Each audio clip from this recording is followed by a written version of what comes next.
बहुत पुरानी बात है। हिंदुस्तान के एक Hey मुद्रा there. स्थिति में राजा Subscribe to my वनराजपुर नाम channel की रियासत हुआ करती and थी। also press this bell इस icon. रियासत का हुक्मरान राजा वैर सिंह था। वैर सिंह अपनी बहादुरी, इंसाफ पसंदी और दुश्मन पर रहम खाने की आदत की वजह से मशहूर था। उसकी सल्तनत में हर तरफ खुशहाली थी। खेत सोनाई गलते, दरिया दूध की तरह बहते और लोग अपनी जिंदगी सुकून से गुजारते। राजा वैर सिंह का एक शानदार महल था जिसकी दीवारें सोने और चांदी से मुज़ीन थी।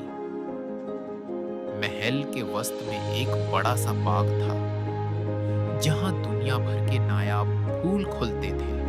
महल में एक पुरानी तलवार भी रखी थी जिसके बारे में कहा जाता था कि वो देवताओं की अता है और सिर्फ वही उसे निकाल सकता है जो सच्चा राजा हो।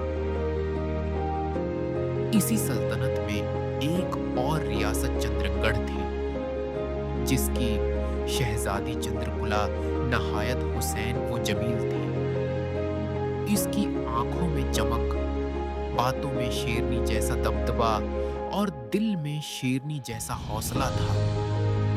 बचपन ही से वो ख्वाब देखती थी कि एक दिन एक बहादुर राजा आएगा जो उसे दुश्मनों से बचाएगा और दोनों की मोहब्बत तारीख में सुनहरे अल्फाज में लिखी जाएगी। एक रात चंद्रकुला ने ख्वाब देखा कि एक राजा सोने के लिबास में घोड़े पर सवार आ रहा है और उसके पीछे हजारों फौजी।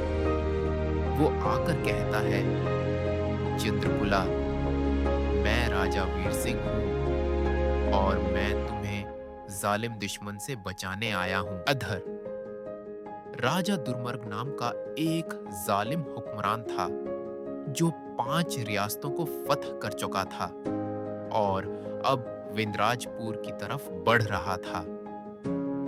वो चाहता था कि राजा वीर सिंह की सल्तनत और चंद्रगढ़ की शहजादी दोनों पर कब्जा करे। दुर्मर्ग की फौज में सियाह जादूगर भी थे जो दुश्मन के सिपाहियों का हौसला तोड़ देते और खुद अंधेरी रात में जंग जीत लेते।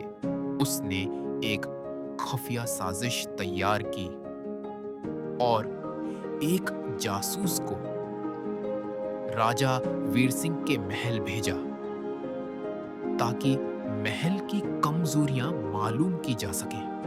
राजा वीर सिंह को जब इस खतरे की खबर मिली तो उसने सल्तनत के सभी बहादुर सपा सालारों, वजीरों और दरबारियों की मीटिंग बुलाई।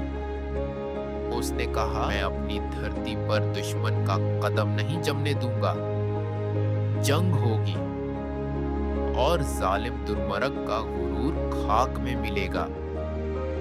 राजा वीर सिंह ने सोने की वो देवताओं वाली तलवार निकाली और आसमान की तरफ देखकर कसम खाई, या तो मैं दुश्मन को हराकर आऊंगा या फिर मैदान जंग में शहीद होकर अपने वतन पर कुर्बान हो जाऊंगा। एक दिन चंद्रकुला अपने महल के बाग में बैठी थी कि वीर सिंह का कासिद खत लेकर आया। खत में लिखा था, चंद्रकुला, अगर कुसम ने चाहा तो हम जल्द मिलेंगे। जंग खत्म होते ही मैं तुम्हें अपने महल का राज तख्त दूंगा। चंद्रकुला का दिल धड़कने लगा और वो दिन रात जंग के अंजाम की दुआएं करने लगी।